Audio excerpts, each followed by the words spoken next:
The creative economy emphasizes ways that young people bring in new ideas and add creative thinking to community development.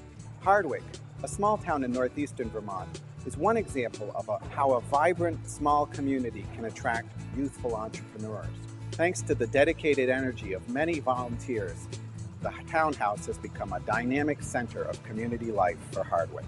Here, Addie Smith-Ryman describes her decision to move from New York City to Vermont to tackle the revitalization of the Townhouse Theater. The town manager said, "I'd like to show you another building we have in town. It's an old opera house, seats 400. It already has the seating and hand-painted theater curtains. Would you be interested?" And that brought me to this building. And the minute I walked in, there was no heat. It was freezing. It was December. I couldn't leave. And that was exciting to sort of be able to say, all right, I really do want to do my own project. I want to work for myself. And I know that I have the energy. I know that I have the intelligence to do it. But I don't have the time or the funds available in New York to do this. So coming up here, it was an environment that was certainly safe enough to get my feet wet, with enough room for failure and mistakes. I mean, that's part of any business.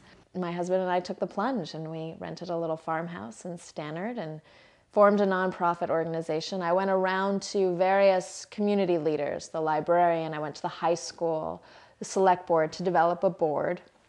And we signed a 5-year lease with the town, $1 a year.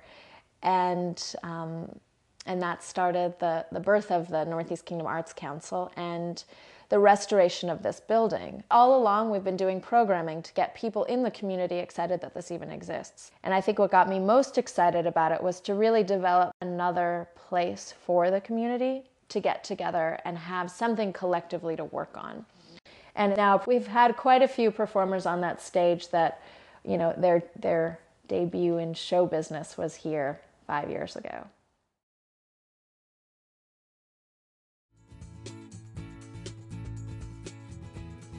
Andrew Meyer returned to his hometown to start 2 new businesses. These companies and others in the area have a strong base in Vermont's agricultural traditions and a new orientation to innovation and creativity that make them keystones to Hardwick's revitalization. I grew up in Hardwick on a dairy farm, and after attending University of Vermont, went to Washington, D.C. and worked for 7 years for Senator Jeffords and then 3 years consulting. I always wanted to get back to Hardwick. The challenge was you can't find a job, you have to make it. Throughout my time working in Washington, dealing with agriculture issues mainly, looking at what possibilities there are for being successful in a business that could work in a town like Hardwick, sort of steered me in the direction of the 2 ventures that I'm involved with. One's Vermont Soy and one's Vermont Natural Coatings. Vermont Soy is a soy food processing company that we have developed to work with and promote local soy products.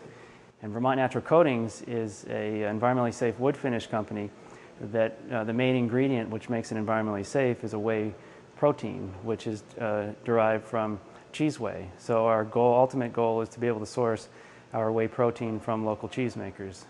Hardwick has its challenges, but at the same time, I think we have an opportunity here to build a base of a new generation of businesses, and we're focusing on developing Hardwick as an agricultural base for the state of Vermont. We have, in the last 6 months, started a group of local business owners and entrepreneurs called the Sustainable CEOs that meets about once a month.